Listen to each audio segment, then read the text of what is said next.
massive gamer, okay? She's Excellent. very, very... I know what you meant by that. Oh my publication. gosh. You're kidding me. I'm tired.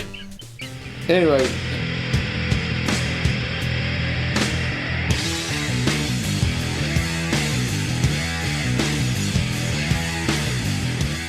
Hi everybody, welcome to the Dice Odyssey. I'm Brian. And I'm Kaz. Right. So to this we're going to kick off our top 10 of 2019. Are you sure it's a top 10, sir? Or Yes. did we do something weird? He's going to count them now. Yeah, top 10, and then we're going to bring in 3 games of 2018. Or no, that's right. not what we agreed to, because I want to make sure my list is preempted. We're doing the top 10 of 2019, right? We're going to have fun with that, and we're sorry first off to the normal viewers of the channel. We're a little late on it, but guess what? I found out a lot of other people were late on it as well, including the brothers Murph and some other people we know. Yeah, I had some games I wanted to get in before the end of the year. Yeah, and not only that, a lot of stuff has happened. Sickness and, family things. And so we just trying to get to it now and make sure that we get this video out before February, if we can. And at the same time, we're not able to get everything we want. So, but we did have a lot that we did play this year. And we did get, or at least I went to Gen Con and got to play some stuff there as well, which is really cool. But on top of that, we also thought it would be kind of fun to just quickly list off at least 3 games apiece of games that we had just discovered this year from former years that were released. Stuff that wouldn't necessarily fit on a 2019 list. Could be from 2018 like he was talking about, or from earlier. It doesn't matter. But stuff that we found really, really fun, and we just wanted to say something about them here. I'm not going to go too deeply into those because you're here for the top 10 of 2019 specifically. So, Brian, you want to kick us off with that? I can. Go ahead and start listing your 3, sir. First one I'm going to list off is Lords of Hellas. Really enjoyed this game. The biggest reason I like it, you're not gathering points in this game, right? You're just going in, you're kicking some butt, you're claiming some trophies. Killing monsters. And killing monsters to win the game.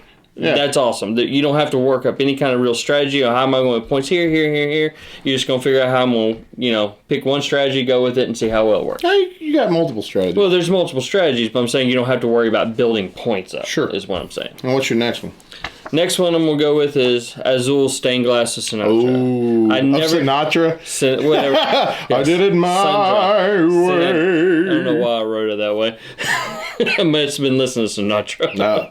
Go ahead, man. So you like that one. So I love that one. I love it that you're building your stained glass on these little rows. You're building your points. The whole reaching to the center and waiting for somebody to take that first player token to take that negative point, and then you can go in there and grab what you want. Yeah, that's pretty cool. I love that. I did like that one too. And what's your last one? My last one is one that's probably not on a lot of people's list. Is Mint Delivery. Oh, okay. That right there, it's a fun little... I still haven't played that one. Yeah, I kickstarted it, and I got it last year around August or October somewhere is when I got it, and I've been playing it with my kids, and I really enjoy it. It's a small little game that you can take, on trips with you, which I did. I took it to the beach this year. Fits in your pocket. And I mean, it's just pick up and fill in orders here and there. I remember seeing you play this. Now I just never played it. Yeah. It looked interesting. It is. It's not like for what it is. Worker placement. Yeah. What is just pick up and delivery. Oh, that's right. Pick up and delivery. I thought I knew. I thought one of those style Mint games was like a there is one Mintworks. That's right. I got that one. I haven't opened it yet. Okay. And y'all have to forgive me. I've got a little bit of a cough. I'm still recovering from something I was dealing with a few weeks ago. My whole family did. So forgive me about that. My 3, and these are going to be, like I said, just kind of quick succession. Fireball Island. Okay. Fireball Island was released technically in 2018. I didn't get it till... It wasn't released in the 80s? Here we go.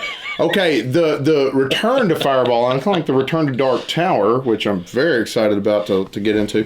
But Fireball Island, I really like what Restoration Games did with it. I only played it maybe once as a kid. I can't even remember. I think it was a friend of mine had it or whatever. My cousins had it, or what parts they actually still had of it. Yeah. When I was a kid that, we played, which I didn't really care much for it then. Yeah. It was not memorable. It was fun because it was, that. But I like what, we took it to the vacation this year on the beach, and it's fun for kids. It's even fun for adults. Just trying to launch fireballs at each other. I actually kind of had a little good time when I took over for my daughter. Yeah, it was really cool. So that's one. Another one. It's funny. Lords of Hellas. I'm going to mention that one as well. Really excited about that. It's funny. I won that game in a contest. And you know who you are who hooked us up. Well, in the contest anyway. But I won that game in a contest, and everything he said pretty much. I like the what is it, like a techno-Greek mythology kind of thing? It's like ancient aliens with mythology. Yeah, it works. It's really great. Cool. It's really cool. I like the fact you have to build the statues and everything to get more power for yourself, kill monsters, this, that, and the other. So it speaks to me, right? And then my last one on the list, Champions of Midgard. Yes. Champions of Midgard. I bet that was on your short list, probably. Well, I didn't put that on there because it's 2017. I was just. You were going 2018. I was trying to pick 2018 games. I don't care. I'll pick them whenever. I mean, it's just if I find a great one this year or several, I'm going to list it. That was. But awesome. Champions of Midgard with the Valhalla expansion. Thank you, because I did not like it that much. I listed that on a video I did not long ago. I did not like the original Champions of Midgard base game that much. It was okay. It was just not something I was terribly excited about. But when I got Valhalla, I was like, this is amazing. Like, this is not leaving the collection kind of amazing. Lords of Waterdeep? Well, no, I still like Lords of Waterdeep, but yeah, it is kind of a Lords of the Waterdeep killer.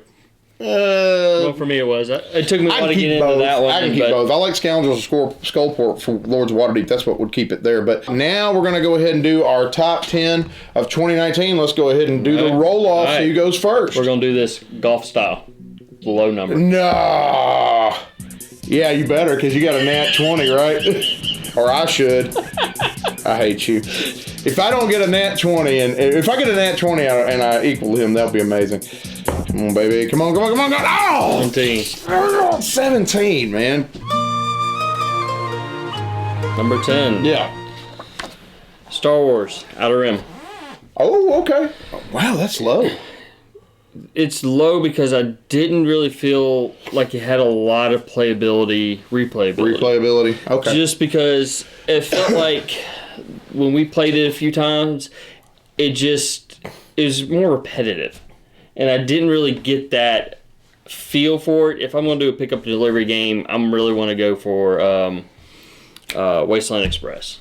Okay. If I'm going to go pick up delivery. But you like that? Did you feel the theme came through? I liked the theme. The theme came through. I like being able to build up my ship, buy a new ship, equip it to whatever I want, equip the different co-pilots and pilots and such. Mm-hmm. It was great as far as that theme goes for the Star Wars universe. Okay. So you were pretty happy with it? Fairly happy with it. Cool. All right. So that's your number 10. My number 10, and you may not see this one coming, Reavers of Midgard. Now, interestingly enough, I have not had a lot of plays on this. This is one of the reasons I don't have a review up on the channel. But it's more like I've only had a very little time with it, so that's why it's kind of squeaking in. But Reavers of Midgard, which is a follow-up to Champions of Midgard. Champions of Midgard is more of like a hybrid, which is your Euro / Ameritrash style game. A lot of dice rolling. There's still dice rolling in this one, but it's more Euroized, I guess you call it, if that's a word. But it's Euro-y. New word. But I like the fact that you have to build your ships up with different things, and I like the idea that when people take actions out on the board, you have a chance to jump in on that action possibly. It kind of reminded me a tiny bit of with that particular mechanic of like Roll for the Galaxy or Race for the Galaxy, where if somebody launches that action, you might have a chance to get in there and maybe get a lesser version of it at least. Cool. So I like it. It's very heavy. I got a couple things. At least one thing against it. It is very heavy, or at least medium to heavy for some. It can take a little while to play. I think the time frame can be a little long, but if you're engaged with it the whole time, you're not going to really notice that. But if you're really engaged in the game and it's fun, time really shouldn't be a problem. Yeah, and I agree with that. And that's why I said I liked what I was playing. But what gets me on some games is I really enjoy playing it, but they end too quickly. Yeah, I can understand that. But I'll say this, too. The other thing is the board's a bit busy. I like the board a lot. I really do. I think it's really nice and colorful. But it felt a little too busy to me. But again, these are minor issues that I can kind of go, no big deal. I like the game enough. So Number 9. Rurik. Dawn of Kiev. This one's only reason this one's so low is just the only reason it's even on my list is just because of the mechanic of bidding and trying to screw over the other people at the table. Yeah. That's really the only reason I probably even put all that money in, baby. Other than that, if it didn't have that mechanic, it really wouldn't have caught my eye. I really wouldn't have enjoyed playing the game. Oh, and you like the metal coins. You know you did. Who doesn't like that? Yeah, who doesn't? I'm a massive coin luster over here. See, my number 9. Now, I have to say this off the forefront. This almost didn't make my list for one very important reason.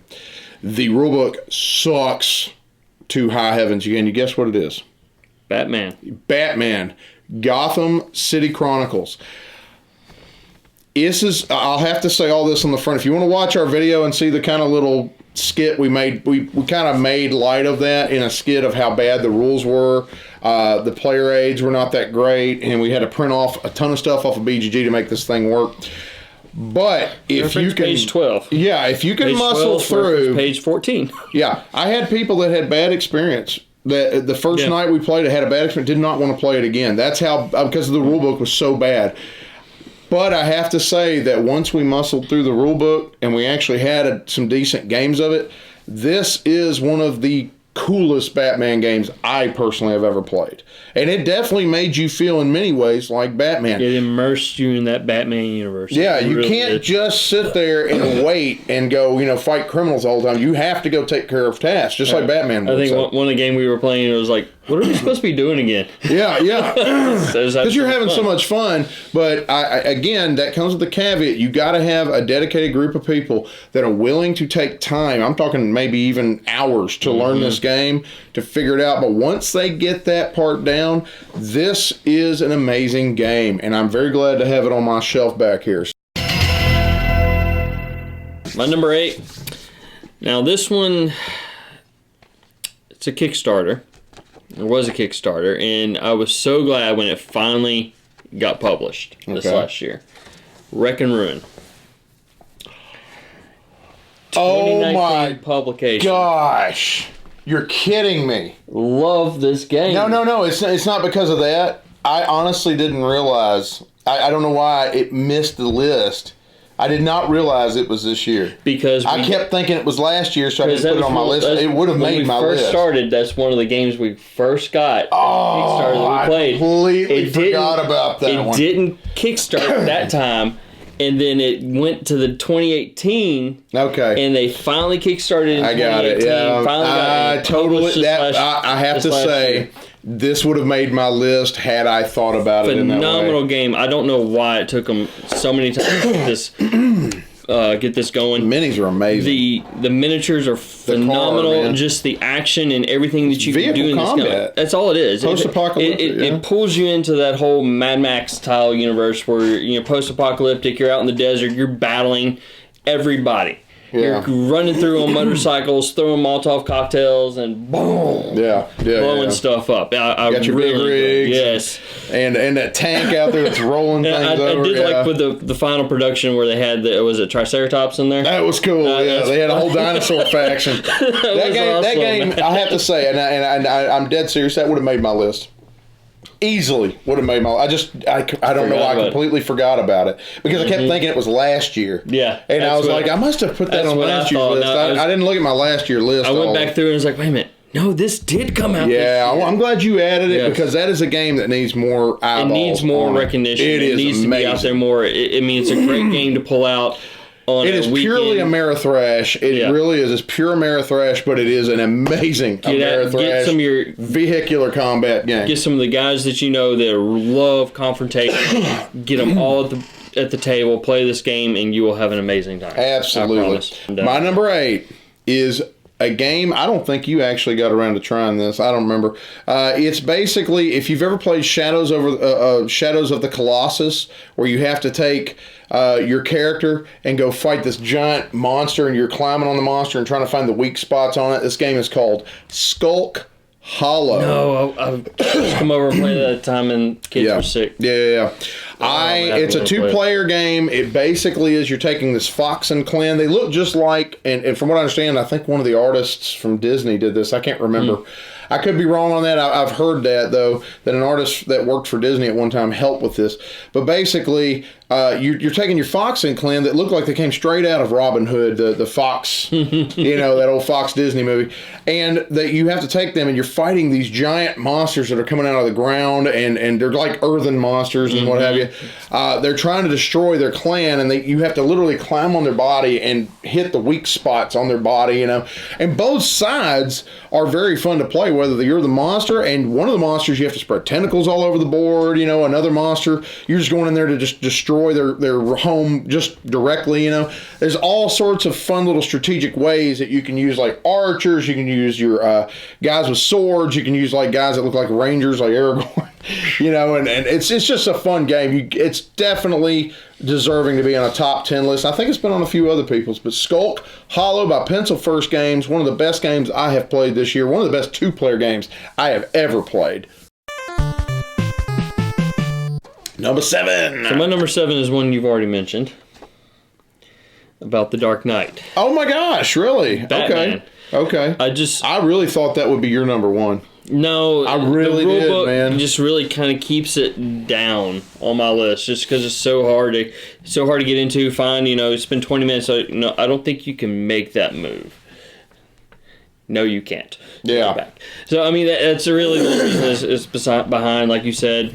It's because the rule book is so hard to get through with all the reference pages and player guides that you got to print off that other people made. Made me waste so much ink, so much paper. Yeah, but it's like 60 pages. The theme is what keeps bringing me back to wanting to play it. I tell you every so often. We got to get Batman back to the table. I want to play the verses. I definitely want to play the verses. But I want to get that back to the table. I love that river system. It's based on Conan. That river system for the enemy or for the bad guys, I guess, is just pretty awesome. It's just awesome. Yeah, I really like that. So the other guy can control multiple bad guys at one time. And you have to pay for them. It's got almost a Euro mechanic in a way where you have to kind of get enough to pay for it, and it slides down. I love that system. So cool, man. So that was your number 7? Number 7.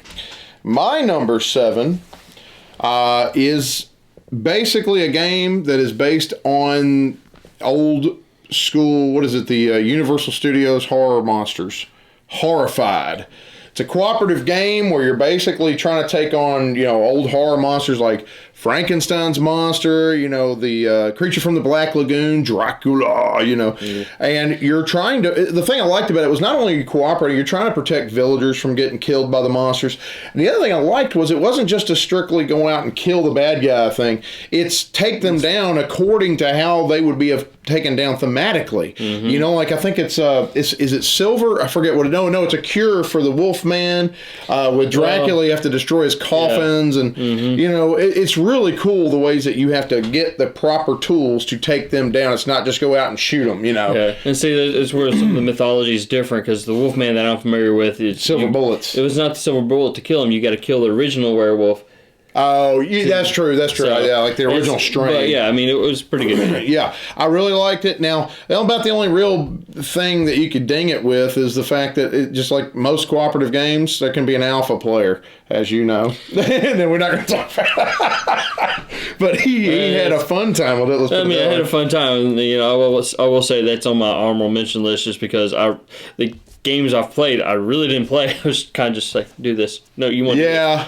Okay, and he's not talking about me. No. He's not talking about me. We love that guy. Love him. He's not talking about me. But I kind of got thrown into the game, and it's just why it's on my honorable mention. I gotcha. It is a fun one, though. That is my number 7.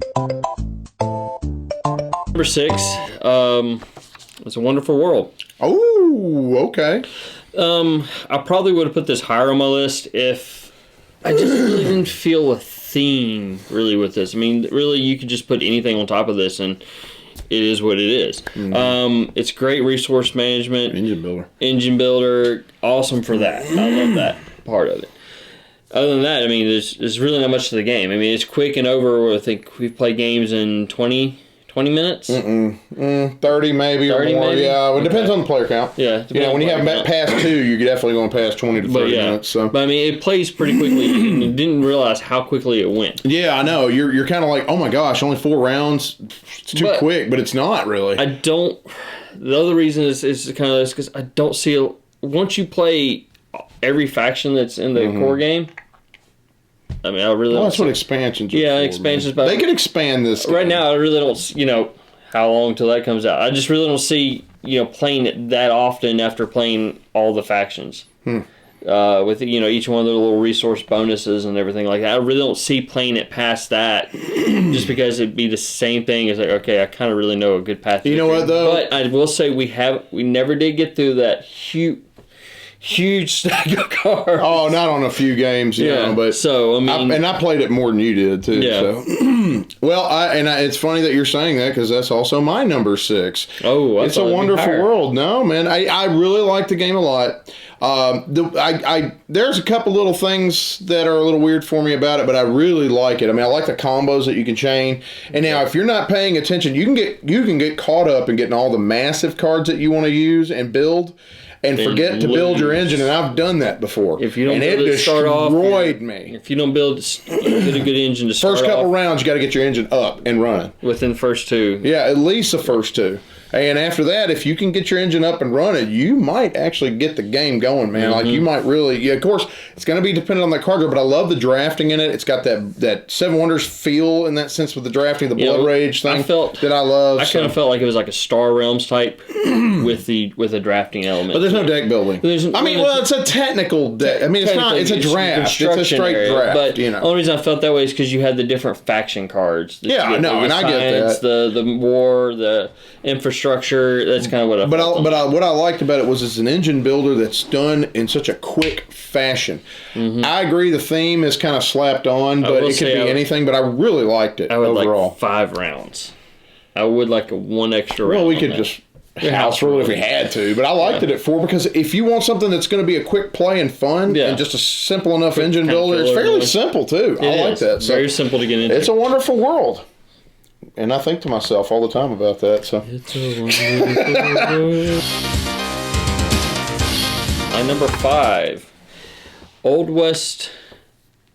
Oh, Impresario. Impresario. There you go. Say that right. You tongue tied on it. It's kind of like the sequel to Pioneer Days. I mean, it's got a great tiling with your engine building with that. It's a city builder. It's village builder or town builder. Town, city, whatever you want to call it. West. It's really great.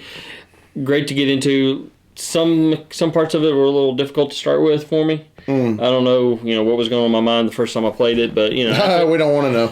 After that, it just kind of flowed. Yeah. It really did. It was very great, very good game. I would highly agree with that assessment, sir. I like the fact it didn't have a lot of overhead either. Not a lot of overhead. Pretty simple. One of the more simplified city builders I've seen. My number 5, Fantastic Factories. I was enamored with this game from minute 1. It's basically just dice placement. Yes, dice placement. Build your engine out. It's like you're building out your own factory town in a way. You can do anything you want. You can build golems, robots, what have you. There's all sorts of nuclear plants. One of the best parts about it is that you can. Everybody goes through the little draft to start with, and then bam, everybody does their own little thing. Yeah. I prefer it that way. The other way is too long. Yeah, the other way is too long. But that's one great part about it. And I love this at any player count. And I like the fact that it's a quick play as well. It does not take that long. You're talking 30, 45 minutes depending on player count. It's easy to get into. I mean, it's a great introductory game. Yeah, absolutely. So Fantastic Factories. If you have not checked that game out, components are absolutely beautiful too. I love the dice, and I love the double layered boards that you place your dice into to generate resources and use those to do what you need and to generate goods, which are points. My number 4, Terror Below. Ooh, great pickup and delivery. It has the kind of theme of Tremors, which I love. I've seen almost every one of those movies.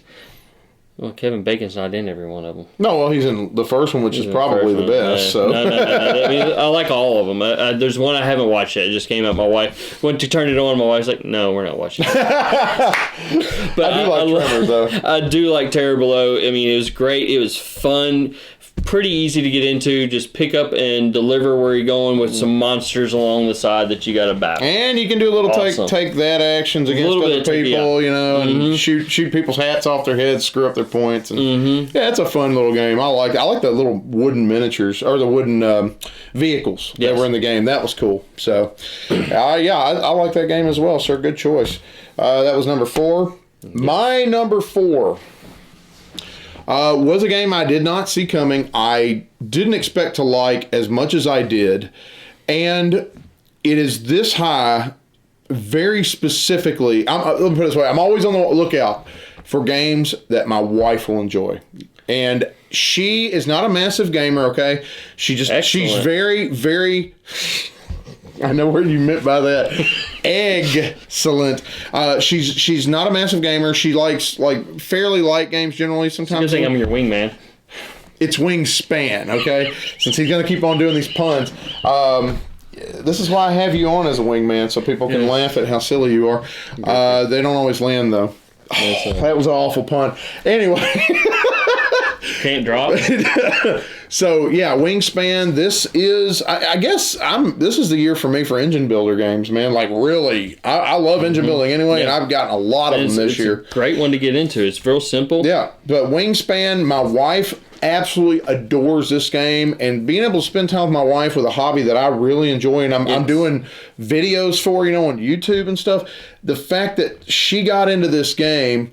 And it was all about a theme that she really grasped onto. It was such a just a simple, not ethereal. It's more like what am I trying to say? Like a peaceful thing. Yeah, very peaceful very thing. Peaceful, my very grandfather goes out and watches hummingbirds in his backyard and stuff. It's something he would probably even enjoy in terms of the theme. But the fact that she'll play that with me anytime and I can play it all the time. This game, it would have been lower on the list had my wife not started enjoying it, and now she wants to play it all the time. Yeah. So I love the fact that you can engine build. I love the components of the game. The production quality is off the chain, man. First time game developer. Yeah, Elizabeth Hargrave, I think is her name. Stonemaier Games, who is one of my all-time favorite companies right now. Oh my gosh, they just keep getting hits out of the park with me, most of their games anyway. So anyway, we're going to go ahead and move on to your number 4, but that was Wingspan. You've got to check the game out if you can find it. 3. I've already done my number 4. Huh? Yeah, my number 4 was... Oh, that's right. I'm tired. Anyway, all right, let's move on to our number 3s. My number 3, Suburbia, the collector's edition. So, snap. A few years back, I tried, I saw Suburbia, and I'm like, okay, there's an app for it. Instead of buying it, I'll download the app. Refund. I refunded it within whatever Google's policy is. The app was awful. Horrible. Just the tutorial was horrible. I agree. So when we got this one here, and Kai's like, well, we're going to play Suburbia. I was like, no, we're not. He was not excited to try that. No, I'm not excited to try that. So he teaches it to me and was like, okay, bam, awesome game. It's just kind of like he went and bought the app again. Yes, whatever. I went and got the app. He likes it that much. Love it. Now they don't have to go through that crappy tutorial. I will say the app though does not have a great campaign mode. I hadn't played that. Yeah, I played a little bit on the app, but there's a lot of complaints about the campaign mode other than the tutorial. But other than that, I love Suburbia. It's great. It gives me that Sim City feel, like playing on the computer. That's really what it is. It's really all what it is. Yeah. Great engine building, Sim City. I love it. All right, so that was your number 3. Just making sure, because I'm losing track. I'll put my fingers out. All right. So, my number 3, we got us another crossover. I've always wanted to be Han Solo, flying the Millennium Falcon, doing the dirty deeds done dirt cheap that he did. Dirty deeds done dirt cheap. That's Han Solo to me. I wanted to be able to outfit my own thing, and I absolutely want to see a Mandalorian expansion for this because the Mandalorian is amazing. It's a great show for what it is. One thing I didn't mention when I brought it up is Star Wars Outer Rim. Sorry, yeah. Sorry, go ahead. What were you saying? But some of the components I really wish done a little different. The little board, I wish was done a little. You different. talking about the actual? Yeah, not the player board, but the surrounds where you put your guys. Yeah, it is done a little different. Yeah, but it still works for what you need. But I love the fact that you can go out and you can go do jobs for the huts, and I loved the reputation meters. If you tick off the huts, you're not you can't do you can't fly in their part of the galaxy that much because maybe their patrols will come after you. You make the Empire mad. You have to be careful. And the more of these people you take out, the bigger they'll start sending I think a Star Destroyer after you at one point. Yeah. So it's a fun game if you ever wanted to have that. Like I had Zaya, right, and I played Zaya. And I love Zaya. So I'd play Zaya over this. Really? Yes. Yeah. Well. Yeah, Zaya's it takes a little bit longer, I think. Yeah, but it to me, I think Zaya's just a little bit more fun to play. I guess it's not constrained to a license in particular, right? So they can kind of do whatever they want. And I like the way the Zaya's board just kind of builds as you go. And I would say, kind of echoing what he said, the replayability, once you've gone through those decks 4 or 5 games in, you've kind of seen most of everything. So that's why expansion, oh no, it wasn't, it's not boring though. But I like the fact that you can do all of that. And expansions will probably fix some of that issue, They can do a lot more with it. So yeah. But I do like the idea that you got enough in that game and you don't feel overwhelmed by it. It's like one of the few Fantasy Flight games that didn't just go drinking from the fire hose, man. With bucket everything out there and all right, go through it and have fun. My gosh, Imperial Assault was like that to a certain extent. But anyway, but yeah, Star Wars Outer Rim. That is my number 3, and I wish they had put ship minis in that game. I had to put my Star Wars Armada. I forgot about that. Our Star Wars Armada small bounty hunter ships in that game to make it work, and I made it work. Yeah, component. That's my biggest ding against the game, really. But number 2. Are we sure it's number 2? Yes, I'm sure. I'm not lost this time. I started. Okay, just making sure. So this is a crossover. We're having a few of those on this list. It's going to fly by you. Oh, Wingspan. Yeah, he's enamored with this game. The components on this game are phenomenal. How easy this game is to get into. It's a great game to teach for beginners to get into engine building. It's just even non-gamers. I've seen non-gamers like, wow, it's just great to get somebody into the hobby through this game. Yeah. And I mean, like I said, what I love about the components, I love these little eggs. Yeah, I love those little pastel eggs. Just want to hide them around the room. The weirdest thing, I almost wanted a wooden dice tower. Yeah, but I mean, it's kind of fold up and put in the box. Yeah, and it's actually sturdy enough. It's decent. It is a little weird to try to put them in there because the back end's hard. The dice, I love the way the dice feel. Yeah, I like the wooden dice. The components are amazing. It's just phenomenal. The card tray is amazing. Folded open like a little portfolio. Oh yeah, it's like a journal, like field journal. Yeah, I just thought every bit of this game I thought was just awesome. Yeah.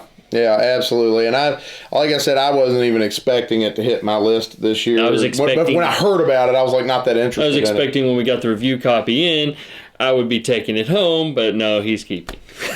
I'm telling you right now, it's because I like the game a lot. Yeah. My wife loves it, so it's not leaving. My number 2. We're having a few crossovers on this list, man, but mine are a little bit higher in some ways. But Rurik. Dawn of Kiev. I figured this would be your number. It's a hybrid. It feels kind of like a hybrid game where you have a bit of area control. Yeah. And I'll be honest with you, this game would be about a 5 if it didn't have that bidding board. Mm-hmm. I mean, it just would. I mean, granted, I get it. It wouldn't be much of a game then, except you just got dudes on a map. But I like the fact that you can bid. It really is almost. It's almost like gamers' version of poker, but on a bidding board. It's like an auction. It's a great auction. It feels auctioning because you can bluff somebody. That's what I meant. You can bluff somebody into going somewhere and then screwing them over by moving them down. I love the fact that there was one game where Riley, who's amazing. He's one of our guys in the game group. He is amazing at games. He's one of these guys that you want to take down because you want to feel like you're somebody because he's so good at games, strategizing and things like that. But I remember one game we played of Rurik. He was sitting there playing me, and he's like, "Oh, I'm sure Cosmo will be okay with me coming into his land." And it was funny because that was his next thing was movement. My next thing, I think, because I had the two different numbers, and you could choose between them. Like I had two twos, I guess, on there, and you could choose between which action you want to do. Well, I was going to do, I think, taxing or something, but when I saw him move, I went, oh, my attack is on that as well. I'm going to go ahead and break his back, and I did, and I hurt him bad in that game. And he's like, oh, I didn't think he, well, sorry, man. I'm here to win right now. I generally play. We play not heavily competitive, but it was just one of those moments that Riley was like, "Oh my gosh, I didn't see that coming," and I said, "Yeah, I felt great." I just killed his leader and it took him off the board. It is one of the best games of the year. I really love the components. The components are amazing. I love that stacking tray system that they have all the components in. Like they have stuff in the top and they have stuff in the bottom that pops out. Oh, and I love. That betting board, seriously, that's where your majority of the game is. It really is. And again, there's not much battling in there unless you just want to do that. You don't have to battle a lot. Very little, really. It's almost like Scythe in that way. Like you think you're going to do a lot of battling from looking at the board, but you're really not doing that much. There's just, you might have some skirmishes. You might have 3 or 4 battles a game, but it's still a lot of fun. This one here, Fantastic Factories. Oh my gosh, really? I thought Wingspan would be here actually before. Wingspan would have been. Had you not played that? Had I not played this one. It's so easy to get into. It's a light game, and the overall fun I had with it just surpassed Wingspan.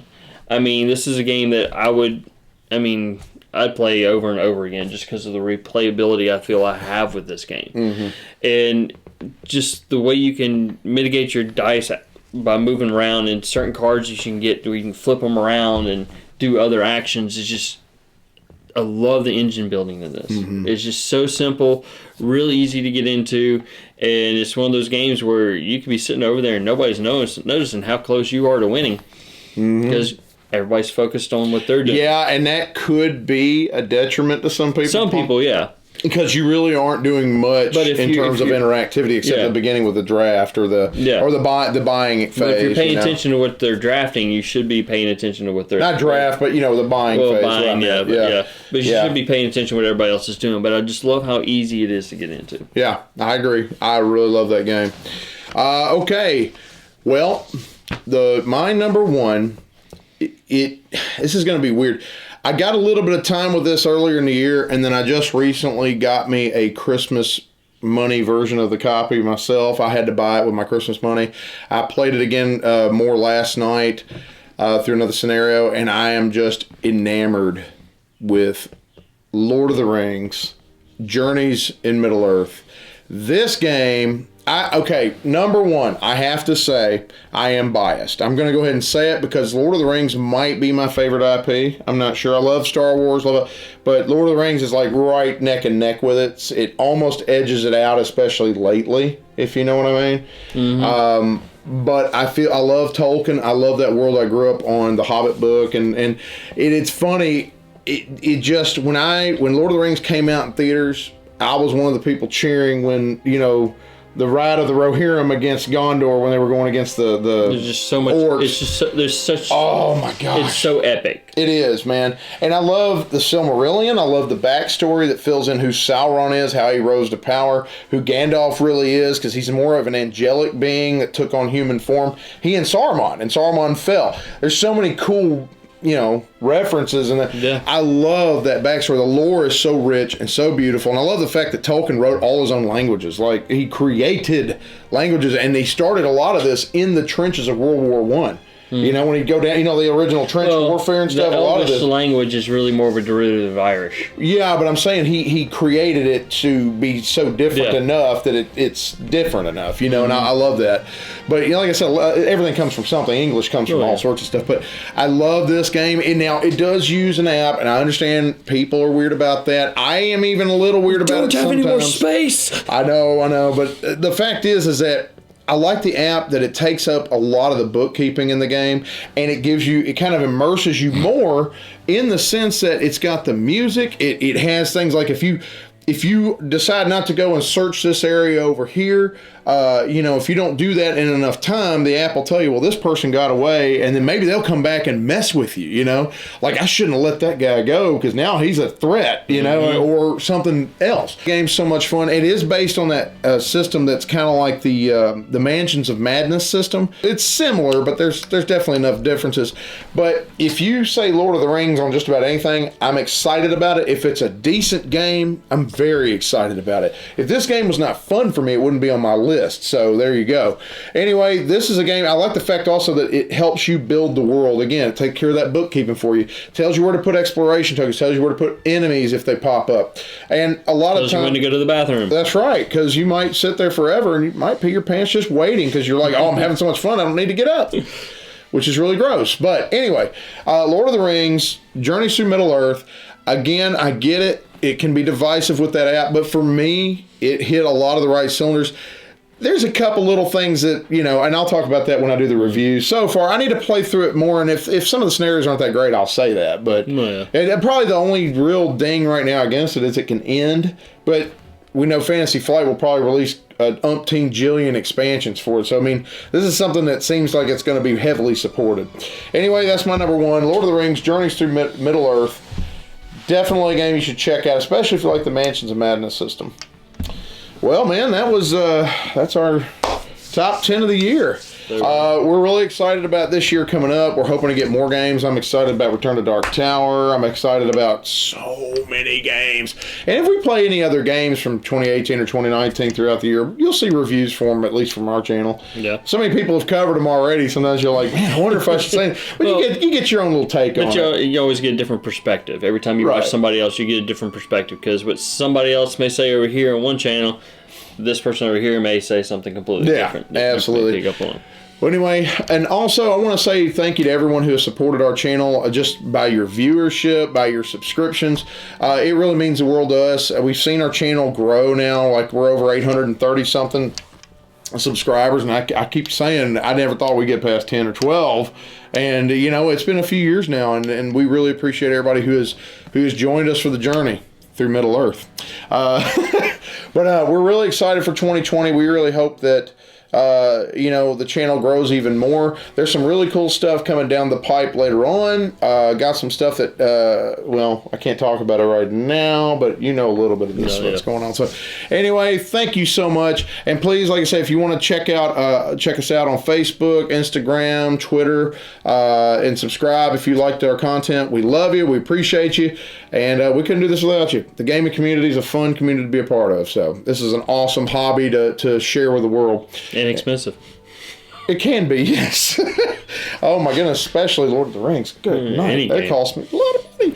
Anyway, you have a blessed day. Game away. Game away. This video is brought to you by Fallen Dominion Studios. Check out their website at fallendominionstudios.com.